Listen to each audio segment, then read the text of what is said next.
Hello, I'm ShieldWar100 and welcome back to another Batman Miniatures Game 3rd Edition game report. This time pitting a crew led by the Batman versus an organised crime crew led by Lex Luthor himself. As before with my organised crime crew, I'm using an objective deck which I created myself and is available for download and use by anyone on a Facebook group, which I will put in the description below if anyone wants to give it a go. I can't. It's still as yet very unplay tested by a couple of times so far. I'm hoping to refine it now, and yes, this will go some way towards doing just that. Also, please check the description below for an offer of a discount code from the Top Hatted Hamster web store.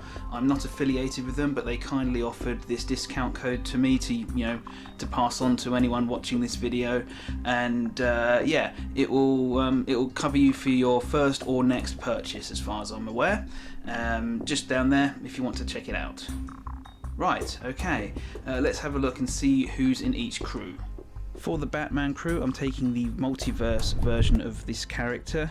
He's the most expensive of the Batmen, apart from some of the very out of the ordinary ones that I've seen. He is on a most impressively sized base and comes with the obvious Cloak of Bats, which is his signature, I think, special rule that he gets over the others. It's an interesting one, which basically it basically means that people can't see him from outside of base contact, so no shooting at this one, unless you've got something that gives you, say, night vision or something else, like a special rule that enhances your vision somehow. Not common. He also has other special rules, mostly affecting his deployment, so I'll come to that at the right time. Moving on, we have, as a free agent, we're taking Katana.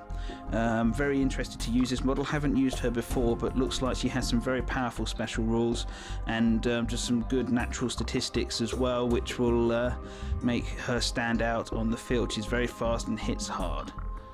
On to Henchmen.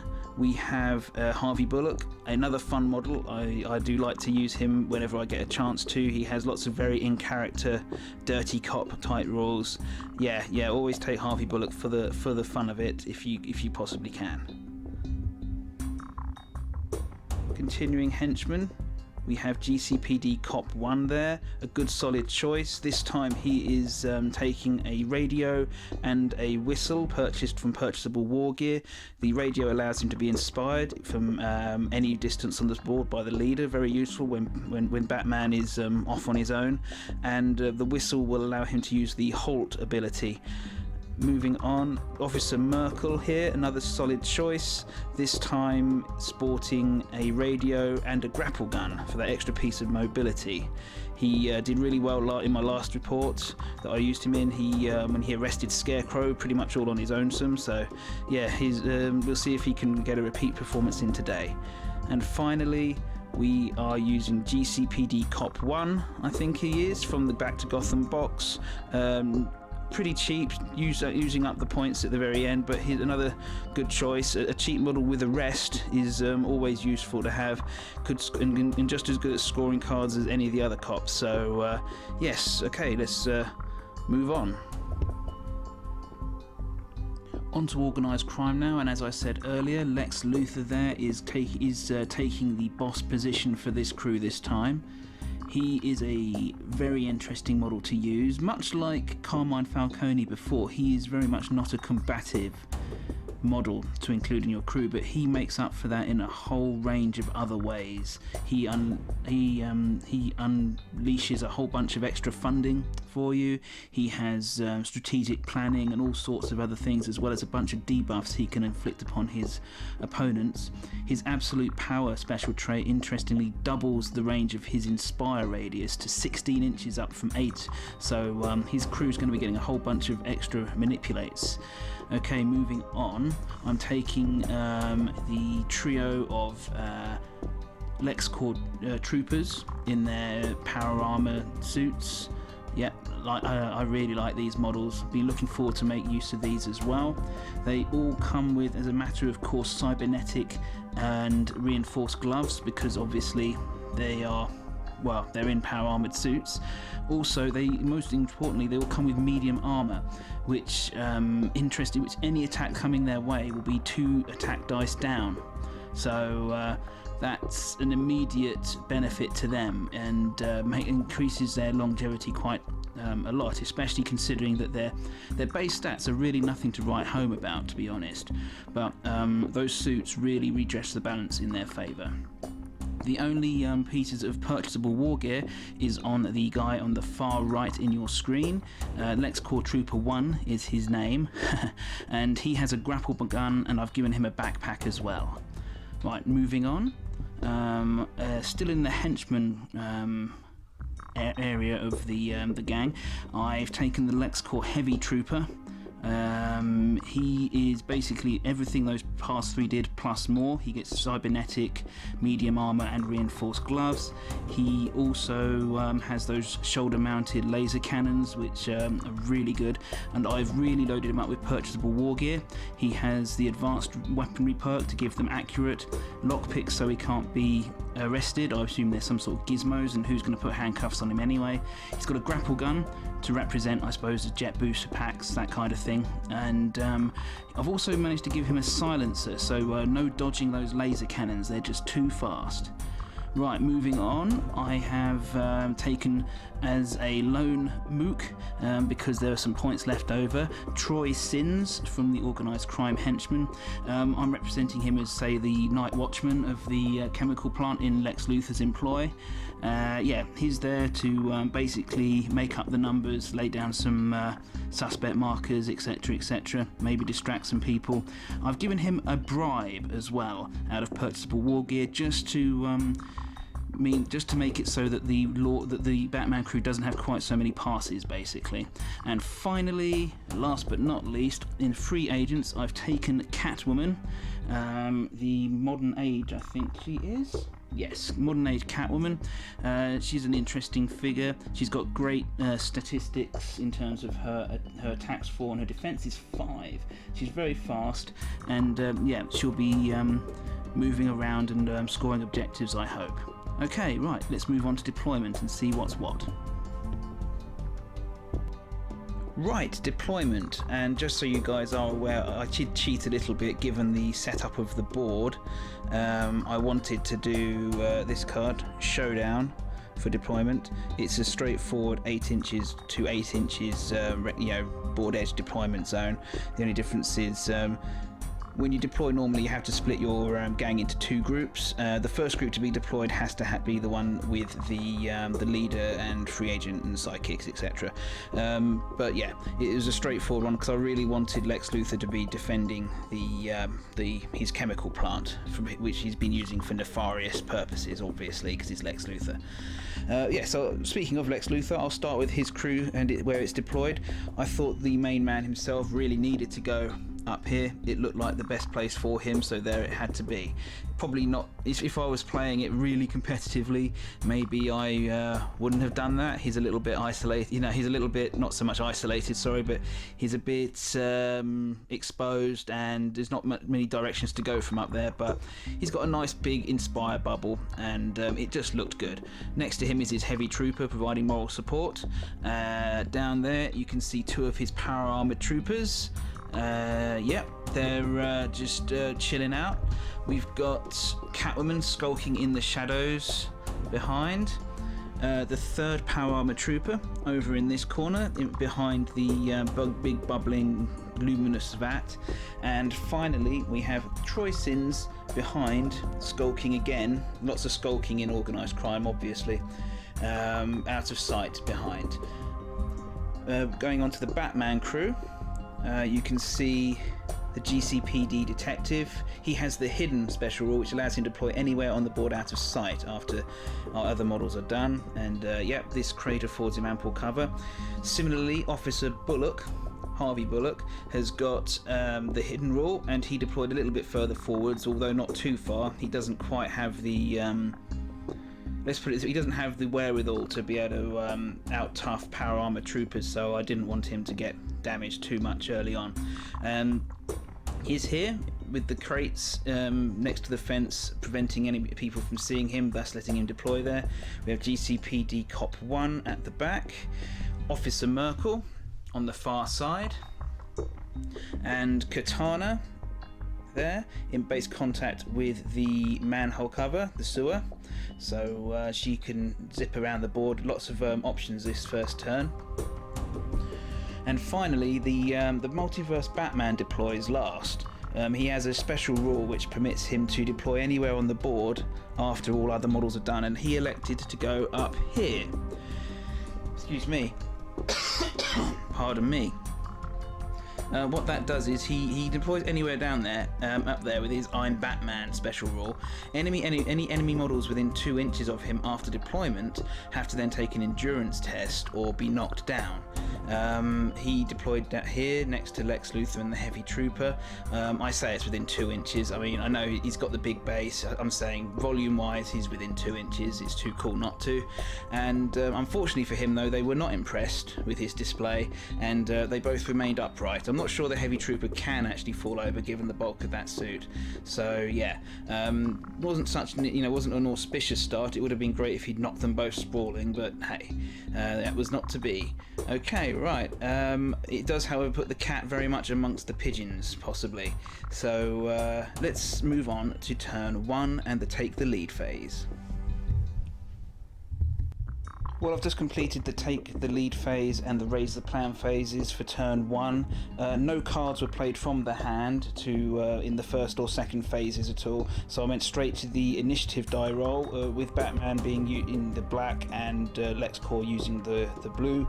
And as you can see, Batman has the initiative, despite the fact that Lex Luthor confers a +1 initiative bonus. Wasn't enough clearly there. Going on to allocating Audacity, but before that, this is the first game in which I've used any models with the adaptable special rule. What that means is the 2 models with it are Katana there and Lex Luthor up there. Basically, the reason is at the beginning of the raise the plan phase each turn, they can choose one of their stats from attack, defense, or movement, and either get a +1 bonus to it in attack or defense's case, or +2 movement. Basically, they have to choose now, though. Both of them for the first turn chose to go with defense.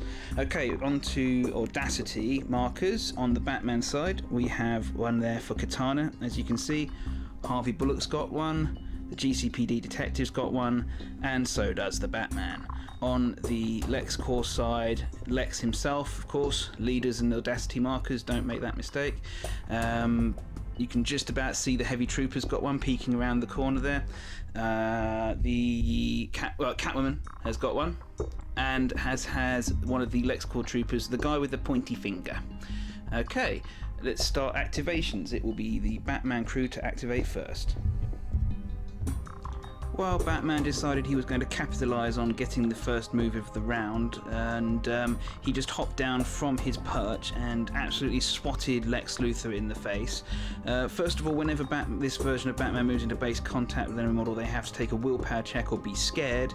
Lex Luthor, though, easily shrugged that off. He gets 4 dice basic, choosing the 2 lowest for his willpower tests, and yeah, he easily wasn't scared, but maybe he should have been, because both sides efforted 3 times in an attempt to get the most out of it, but yes, unfortunately Batman could not be denied, despite the fact that Lex Luthor put his extra point of defense in for the adaptable rule at the beginning of the turn, thinking something like this might be coming.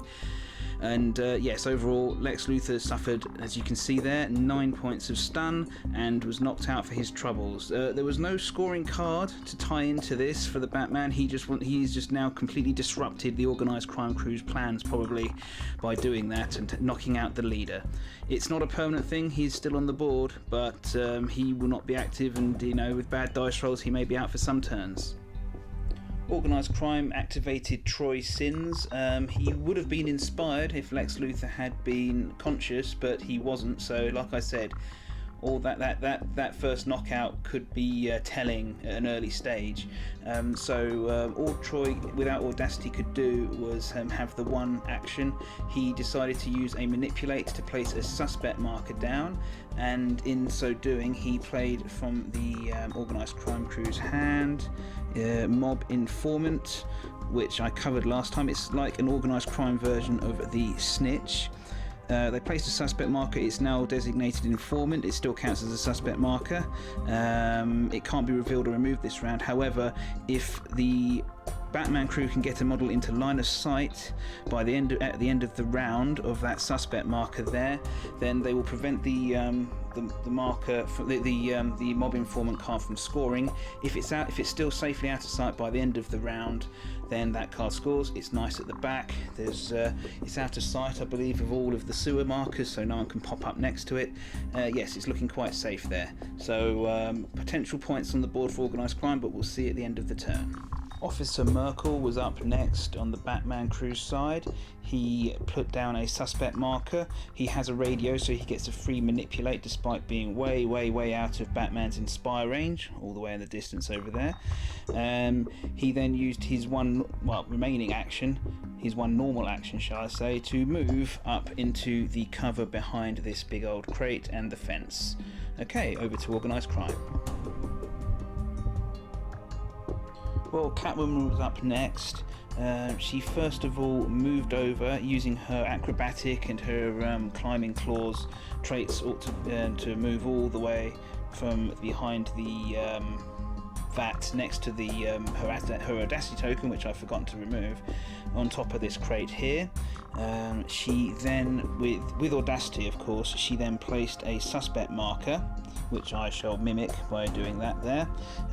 She then played from the hand of organised crime, valuable commodities, the one where a suspect marker is replaced with a loot marker once she's revealed it. She has a backpack, this version of the model, so she gets a free reveal. So she used her normal manipulate action to place a suspect marker, her free backpack action to reveal it, and it gets replaced with this loot marker here, which I'll remove and then put it on her character card. If she has this by the end of the game, she scores 3 victory points for the organised crime crew. It'd be quite difficult to get it off her probably, but we'll see. And one of the interesting factors of this game is that Lex Luthor, as part of his Lord of Business trait, which comes in at crew building, means that if the valuable commodities card is played, such as it just has been, as well as this loot counter being placed, another loot counter should be placed in contact with another friendly suspect marker. The mob informant, which Troy Sins just placed, does count as a suspect marker, so that goes there, and that's another loot counter. I don't believe it scores again. I don't think they're 3 victory points each. That would be amazingly good, but I think if either of these is in organised crime hands by the end of the game, then that would score the one single valuable commodities card. It basically gives them an extra life, so to speak, for the purposes of that card. Okay, so over to Batman crews. Okay, back to Batman crew, and Katana activated.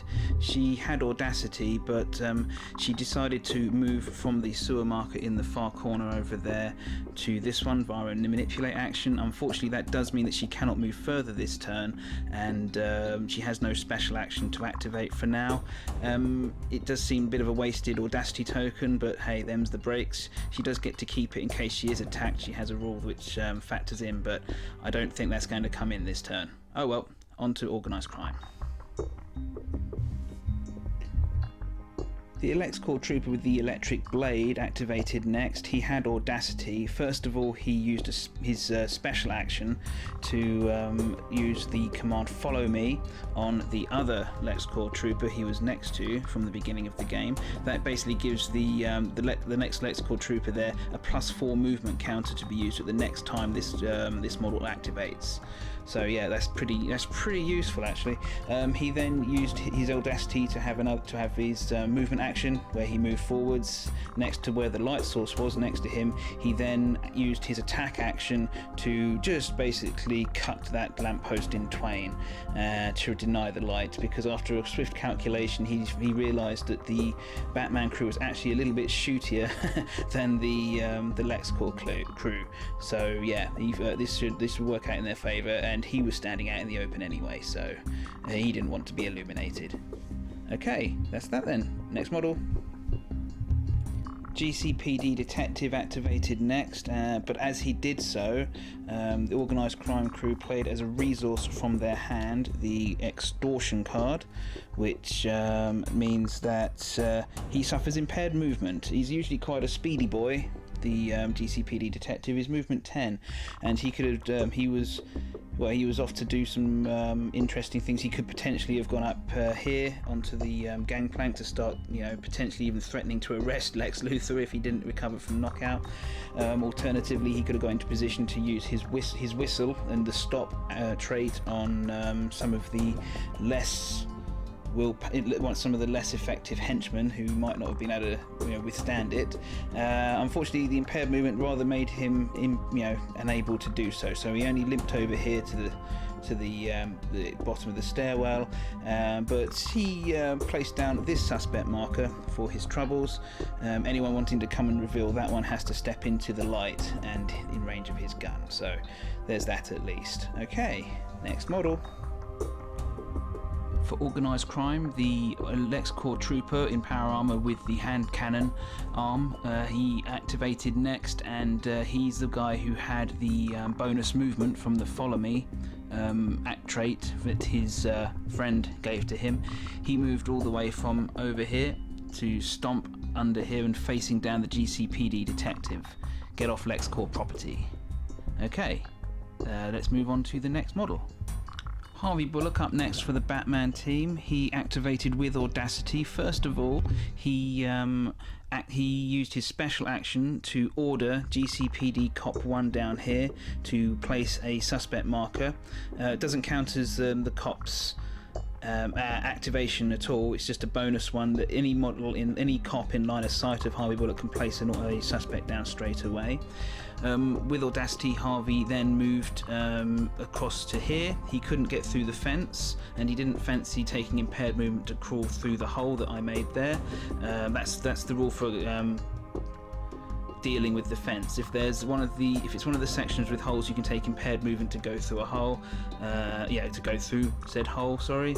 If it's a model with the large rule, they can take a strength test and a manipulate action to knock down a section of fence. But not going to happen here. There aren't any large models apart from this dude up here who has a grapple gun, so he can just move over anyway. But never mind. Yes, he did that, and then finally with his last action he still had his manipulate still to go. He placed a suspect marker of his own there, again in line of sight of the lamppost, so anyone coming over here to reveal it will be illuminated for the turn. Okay, right, over to the organised crime crew.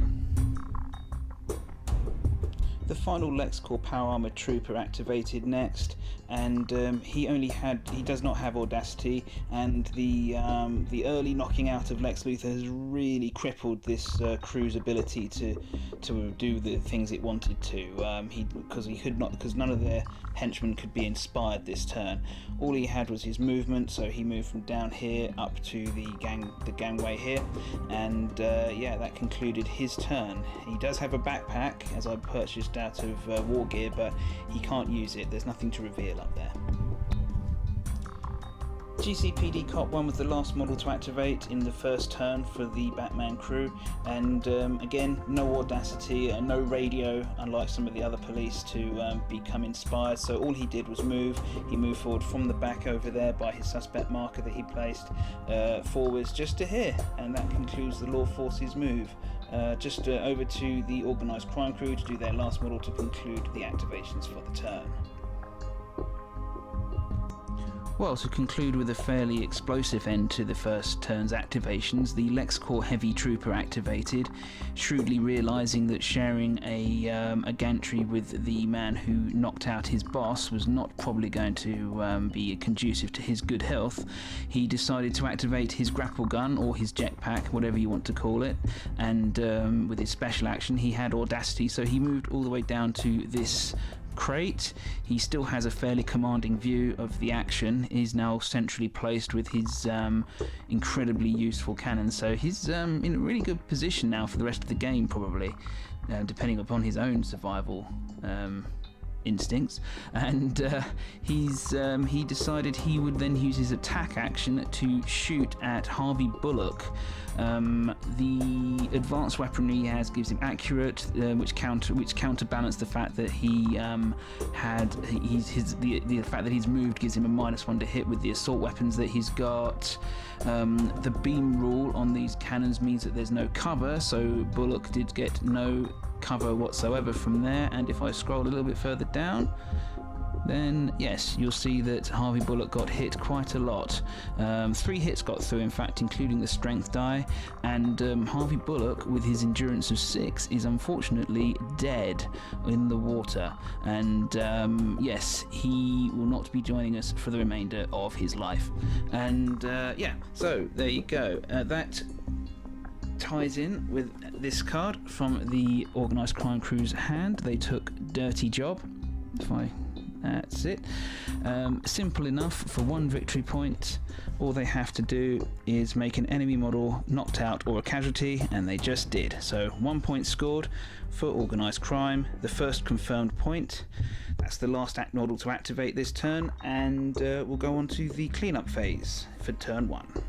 Okay, cleanup phase now finished, and before cards are played, Lex Luthor did manage to recover from his knocked out condition, so he'll be back. Well, he's knocked down, but he's 1 away from being knocked out again, 1 stun that is, but he is, to all intents and purposes, back in the game.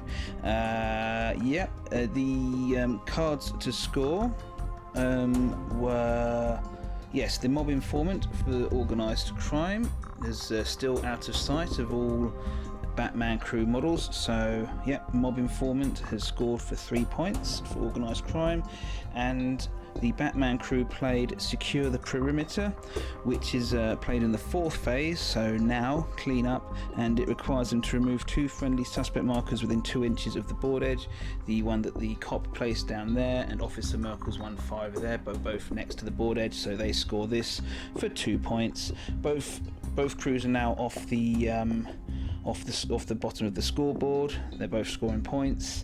It's an interesting one. Lex Luthor going down was clearly a wrench in the works for the Organised Crime, but they have managed to get a lot of power armoured models to within thumping distance of the relatively under-equipped police force, although Katana is there. Catwoman's also in the mix, and of course Batman looms large over everyone. Will he be sticking around to punch Lex Luthor some more, or will he have to jet off to actually aid his allies? I don't know. Yeah, we'll see what happens in the second turn. Okay, at the conclusion of the take the lead and raise the plan phase of turn 2, I can report that the Organised Crime Crew did play 1 card in the first phase, Extortion, as an objective this time rather than as a resource. They play it in the first phase, as you can see there. They are challenging themselves to reveal at least 2 enemy suspect markers this turn. If they manage to do so, then they score 2 victory points there, as you can see. Okay, no cards played by the Batman Crew for the first 2 phases. The initiative roll came up with a 5-4 in favour of Lexcorp, so Lex Luthor has the initiative for this turn, as opposed to last turn when he lost it, and will be going first. In terms of audacity counters, staying with Lexcorp, we give one to the big man himself in his attempts to stand up and get away, perhaps. One there for the trooper with hand cannon, an audacity marker for the Lexcorp trooper close combat specialist in the foreground, and one for Catwoman on top of the crates, forsaking the heavy trooper and the other trooper with the electric blade this turn. On the Batman Crew side, Batman himself gets an audacity counter, the GCPD detective does, Officer Merkel, and of course Katana gets an audacity counter. Okay, let's move on to the third phase where models start activating. Lex Luthor decided he'd actually like to get an activation in this game. Took the first activation for Organised Crime. He had audacity, so he first of all stood up with his movement action. He didn't move any further because he needed to be able to do, he needed line of sight to Batman to do what was coming next, and you can only see this version of Batman if you're in base contact with him. First of all, he intimidated Batman. I'm not sure how he managed that, but he is Lex Luthor. He probably thought of something, and that basically means that Batman this turn cannot use special actions himself, and was on -1 die, I believe, for willpower rolls. And the next thing he did was to goad Batman, because Lex Luthor is a model with the scientific trait, which allows him to do 2 special actions for the price of 1. The goad action was an opposed willpower roll, which Lex Luthor easily managed to pass, with 4 dice requiring picking the 2 that he wanted. Yep, he managed that. And so yes, what happened was he then managed to move Batman 4 inches this away. So Batman will be without use of his Batclaw this turn and having to walk or fall if he wants to. But yes, so that concluded that for his turn. I was then going to place a suspect marker with Lex Luthor with his final manipulate action, because why not? But then I suddenly remembered that you're not actually allowed to place suspect markers in your own deployment zone, which something of a rule which I must have just completely blanked out, because I do know that rule. It's not exactly hidden, but yes, so I haven't done it. I am recognisant of the fact that I actually place suspect markers all over the place in both crews' deployment zones. For example, down here with Troy Sins playing the mob informant last turn and scoring points from it.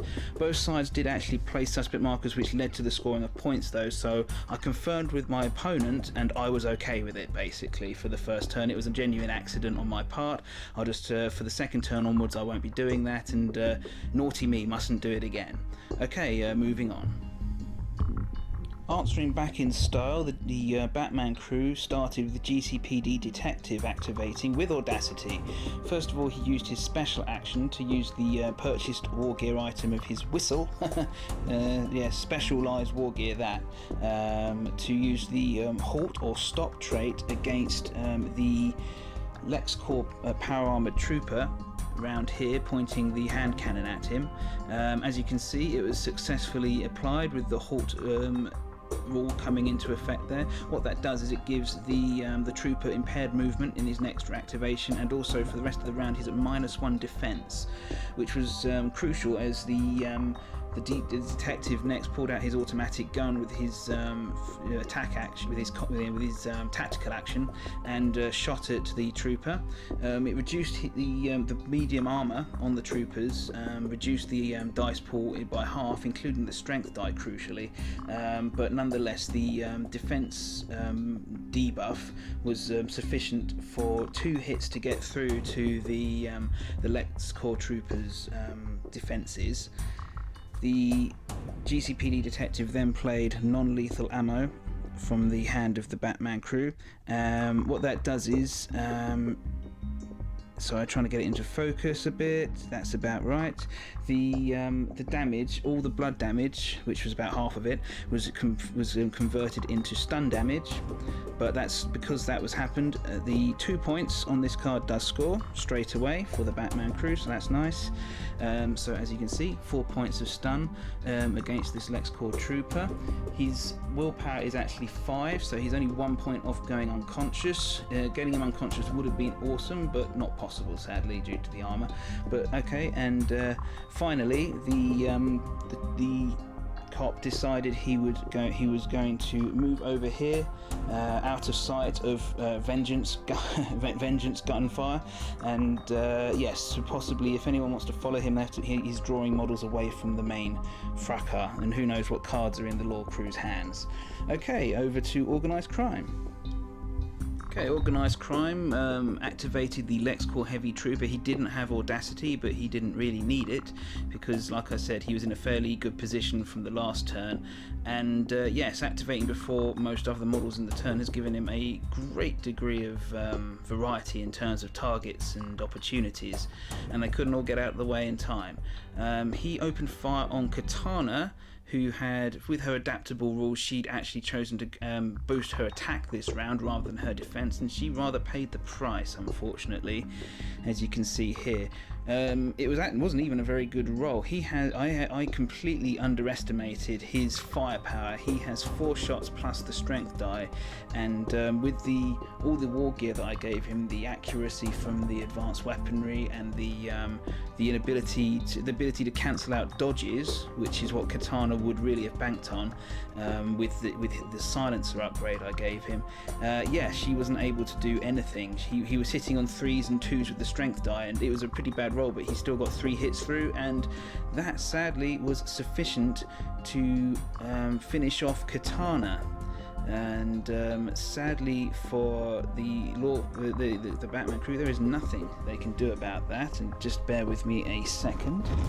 This was sufficient for another dirty job to come out of the organised crime crew hand for another 1 point, but it all counts. Make an enemy model KO'd or a casualty, and they have done so again. He has done so again. I think it was him who scored it last turn. So yes, ooh, nasty and vicious, and we'll see what happens next. On to Officer Merkel.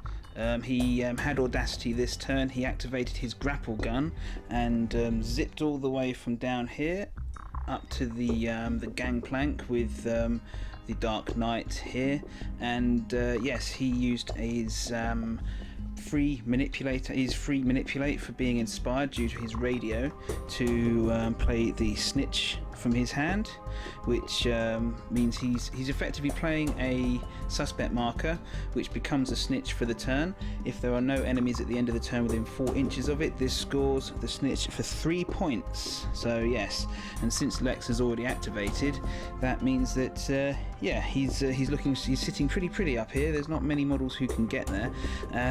Next thing he did, he still had his attack action left, and cheekily he has his riot gun, despite losing a few dice for moving. He was able to draw a bead on Lex Luthor over here, and as you can see, he got that 1 hit through despite the fact that Luthor put his adaptability into defense this turn, and as you can see, 2 extra points of stun there, sufficient to knock Lex out again. He's going to be having a severe concussion after this game.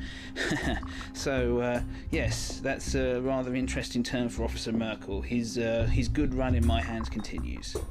Troy Sinn's activated next for organised crime, and realising he may be a little bit outclassed in this battle of laser beams, power armoured troopers, and men dressed up as bats, he just decided to pick up the loot that was next to him and walk over to behind the dustbins. He didn't have audacity, so he can do no more. That's his turn over. The Cape Crusader activated next for the Batman crew. Remember, he was intimidated and so could not use his special actions this turn. However, he did still have his Bat Cape. It doesn't require a special action. It's just so he was able to drop down here without sustaining any damage at all. He walked up behind the Lexcorp trooper here and proceeded to knock him out. The Lexcorp trooper actually gambled a bit and tried to use all of his effort to defend himself. That, alongside his armor, reduced the Batman to just the strength die, but which then summarily failed to cause a hit. But the I'm Batman rule allows him a one-off re-roll of the strength die, which he did take and passed it, which did the necessary 2 more stun damage to knock out the Lexcorp trooper here. So yes, no cards tied into that, just a little bit of revenge and taking out some much built up frustration. So okay, over to organised crime. Catwoman activated next and hopped off of the big shipping crate here onto the near side of this fence. She has a very formidable movement of 13 inches a turn, which enabled her to get down here, and she placed a suspect marker just next to herself here. That is all that she can do this turn. She did have audacity, but there wasn't much else to use it on. GCPD Cop 1, without audacity, didn't have an awful lot to do, but what he did do was to move over into base contact with Catwoman's suspect marker there, just for potentially for next turn, perhaps, if he doesn't get, that means he can remove it at the beginning of his next turn, perhaps. We'll see how things turn out for him. Okay, moving on. The Lexcorp trooper with the hand cannon activated next, and he was still shaking off the effects of the weapons grade whistle that would have been blown at him by the GCPD detective, so he was impaired movement. He couldn't get very far. He just snuck out from beneath this gangway here out into the open. He's not able to draw a bead on anyone for his hand cannon, and so he contented himself by putting down a suspect marker just here. That concluded his activation. Rounding off the turn's activations for turn 2, the Lexcorp trooper in the foreground just here, just hopped down off the gantry here just to. He didn't take any damage. It's not a long hop for anyone. What he did was to put down another suspect marker just here as well. He had audacity, by the way. This allowed the organised crime crew to play respectable business, which for 2 points the requirements are have 2 suspect markers within 4 inches of an enemy suspect marker, which they do. 1, 2, and there's a Batman one, and when they do so they may reveal the enemy suspect marker for free, so we'll just pop that up as well. So there we go. And yes, that scores 2 points for organised crime. Okay, that concludes the turn's activations. Let's move on to the cleanup phase. Right, the cleanup for turn 2 is done, and I can report that the snitch marker over by Officer Merkel on top of that gangplank definitely did score, so that is a nice hefty 3 points for the forces of goodness, lightness, whatever you want to say. Deliciously creamy goodness. The extortion card played at the beginning of the turn for organised crime does not score because they did not manage to pick up 2 of the Batman side's suspect markers this turn, unfortunately for them. They might have done, but Lex Luthor got himself knocked out a little bit too soon, unfortunately for him, and it wasn't able to inspire his followers. On the subject of being knocked out, unfortunately Lex Luthor kind of botched his willpower roll to get back up, despite having it on 3 dice and being able to pick the 2 he wanted. The best score he could come up with was a 9, which sadly for him exceeds his willpower of 8, so he remains knocked out for the 3rd turn, and I've got a horrible feeling I know what's going to be happening to him. Yes, so we'll wait and see, I suppose. You never know; things could go differently. I'm not clairvoyant by any means. But let's see. Was anything else happening? Yes, a smattering of stun damage came off. Oh yes, the poor chap that Batman knocked out also failed to come round as well. He, despite being cybernetic and being able to re-roll the willpower roll, he was trying to get 5 or less on 2 dice added together, so yeah, that wasn't going to happen for him. Okay, moving on to turn 3 then. This game is getting a bit Spartan for figures. There's only 1, 2, 3, 4 left for the Batman crew and only 5 left for organised crime, standing anyway. So right, on we go. Turn 3, and no cards played by either side in the take the lead phase. The initiative roll came up at 5-2 in the Batman crew's favour, so they will definitely be getting the initiative this turn. They're moving first, etc., etc. Raise the plan phase. None of the models with adaptable were left on the board this turn, so no need to make any difficult decisions. Well, there was one left on the board. Lex Luthor is sadly unconscious, having been KO'd twice. I can't really blame him.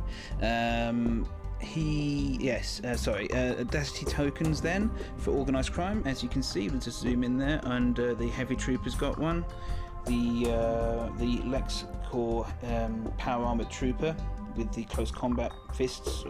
He's basically a close combat fighter, so he doesn't actually get a weapon. I guess that's how they dish out suits there. He got one. The Catwoman has one, and finally I gave one to Troy Sins over by the bins. On the Batman crew side, every model who was remaining got one, so Officer Merkel, GCPD Cop 1, GCPD Detective, and the Batman himself. Okay, moving on to activations, and it's the Batman crew to go first. Perhaps not where one would most expect the turn to start. We started off with the fairly inauspicious GCPD Cop 1.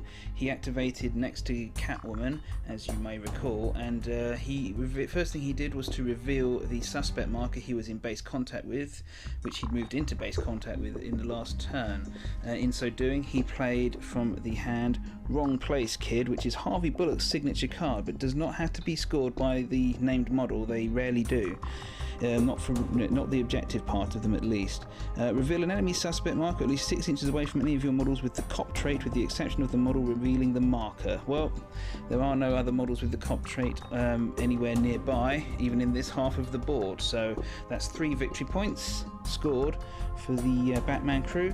After that, he had audacity, so he swiftly realised that facing down Catwoman and also being in the sights of the Lexcorp heavy trooper, who's 2 for 2 and smoking good guys this game, really wasn't a good healthy option for him, so he beat it around the corner here out of line of sight. If anyone wants to come catch him, they have to bring themselves probably quite far out of position. Okay, moving on. The Lexcorp crew activated the only model on their crew which does not have audacity, the trooper with the hand cannon, who had nothing but revenge on his mind against the GCPD detective who had nearly taken him out of action last turn.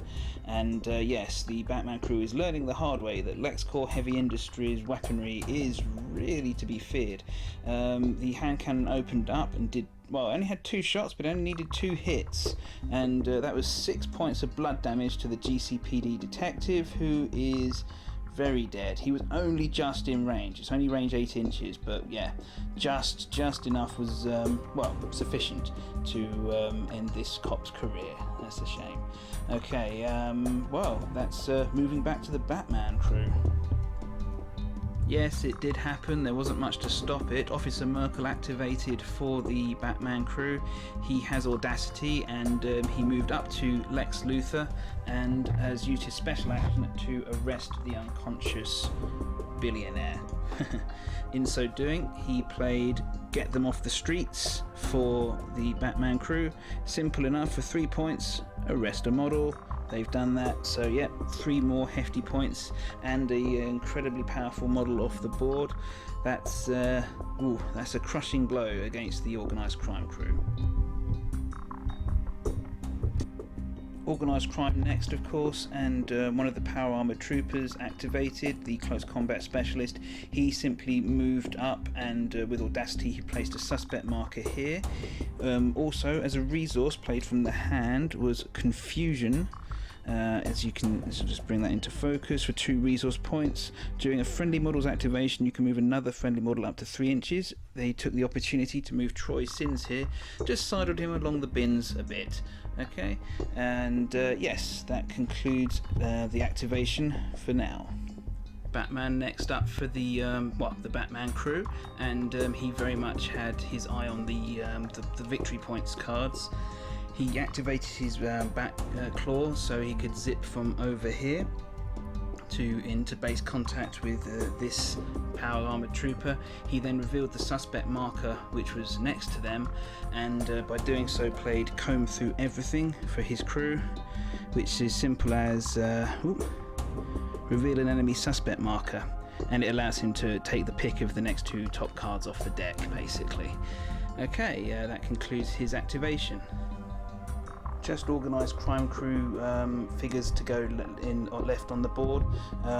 Troy Sins activated next. Sorry, he zipped forwards into the cover of the vat here and put down a suspect marker to play Mob Informant again, the Organised crime crew version of Snitch, whereby if this suspect marker, which now becomes a snitch marker, becomes a mob informant marker, shall I say, if that's still there at the end of the turn and no police can see it, and none can because they've all activated now, this will score 3 points for Organised crime, and this time I made sure to place it outside of the deployment zone of Organised crime, so it's all legal this time. And Catwoman now, she activated, she started over here and placed down a suspect marker, which enabled her to again to play respectable business for organised crime. It's the one whereby they need 2 suspect markers within 4 inches of an enemy suspect marker. There you go.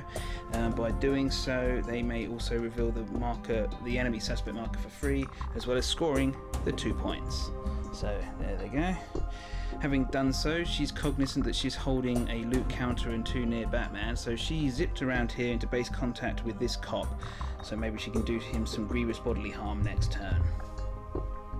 And finally, for the turn, the Lexcorp Heavy Trooper activated, and he turned on the spot, and unfortunately for Officer Merkel, opened fire and annihilated the poor guy. There's yes, this guy is just too good to ignore. Unfortunately, scoring cards and taking out enemies is 2 different things, and the Batman crew, had to. Well, they chose, and it's cost them in models, but maybe it's saved them in points. We'll see at the end. But yes, unfortunately, Officer Merkel, after his heroics in arresting Lex Luthor and scoring a snitch before, I think 2 snitches over the course of the game, yeah, he is gone. Right, that concludes the activations. On to the cleanup phase. We'll see what's going on.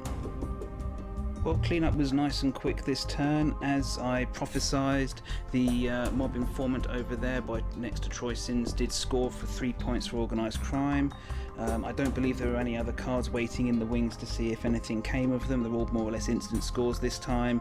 A smattering of stun damage came off, mostly the last off Batman, I think. The only other roll was for this trooper over here.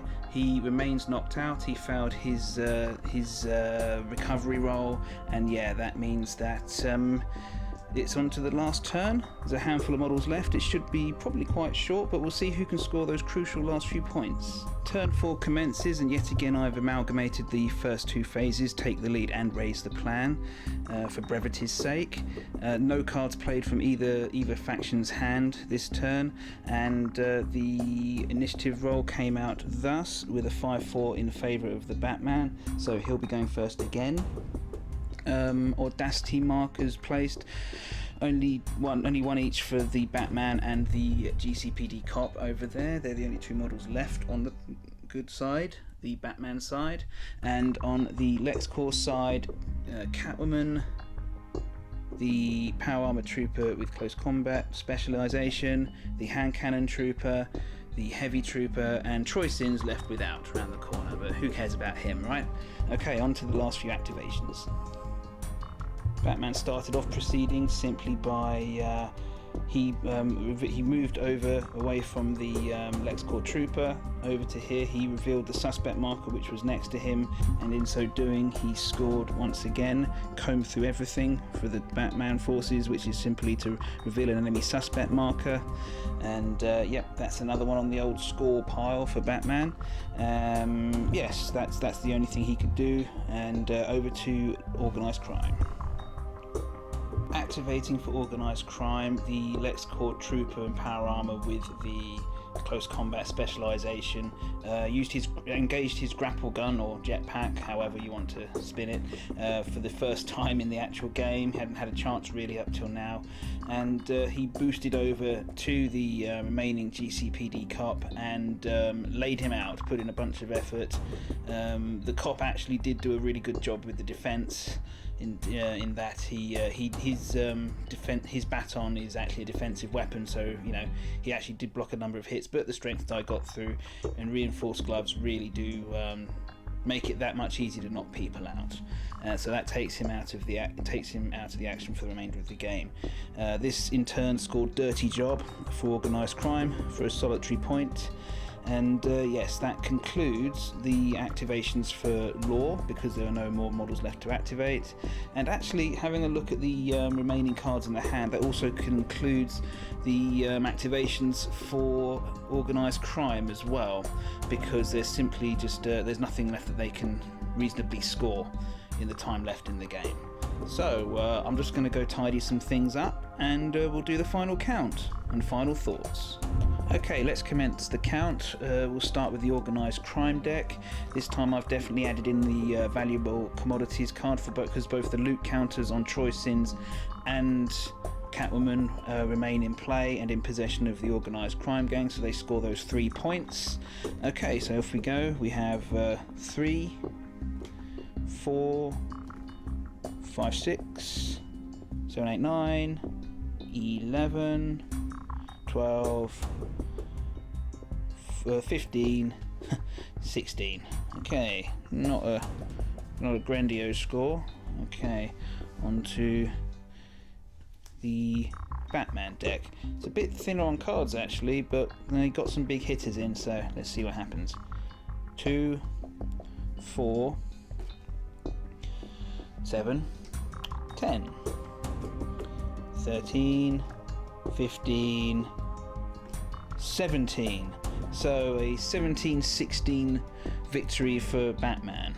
Okay, well, despite scoring less cards, they managed to come out on top. What do I think? I really enjoyed the game. What do I think about the organised crime deck? Again, it didn't seem to score too frequently. For a lot of the cards that did get scored were ones from the generic deck rather than the actual ones themed. So I might have to do some tweaking on the actual format and the cards, maybe make some of them easier to score or whatever. I don't know. It might also be the case that I need to play test them against a different deck, because on both occasions that I've used it so far, it has been against Batman crews and the Batman deck in particular. So it might just be that it doesn't particularly suit going against them with the crews that I've used. You know, you need more exhaustive play testing before you can be sure, I feel, before I want to start making wholesale tweaks. What else do I feel? I mean, I also don't feel that I got the most out of this organised crime crew either, the Lexcorp one. Mainly, I mean, Lex Luthor himself I really didn't get the most out of, because he is such a big influence, and the Batman crew did exactly what it should have done, which is to shut him down immediately up there. By landing Batman right next to him at the start of the game and just taking him out straight away. But yes, it did rather mean that a lot of the extra actions, a lot of the inspired, which would have affected the henchmen so much, didn't come to fruition. It would be interesting to see how this crew fares against a different faction altogether, one who might not be able to take Lex straight out or has to fight through some of his henchmen first. So I got a feeling you might be seeing this crew again soon, with this deck further tweaked, maybe to play test further. But no, I'm not altogether disappointed in the deck, and it certainly gave me a fun game. I won't argue that, and it was only a very narrow margin of loss for them as well. I very much liked the Batman. He's a great model. Good to get some use out of him. Disappointed in Katana. Totally wasted her, in my opinion. But hey, she'll be out again sometime, I'm sure. And like I said, she's very much a mobile, hard-hitting character. Obviously, couldn't stand up to the huge amount of firepower thrown at her that one time. So everyone's in. No model's indestructible in this game except maybe Batman. Yes, I hope you enjoyed this game, and yes, I hope you join me for future battle reports. There will be more, and if you haven't seen them, maybe check out some of my previous ones as well. I haven't had a dull game of this yet. Okay, well, thank you very much for your time. My name is Shieldwall100, and hope to see you next time. Thank you.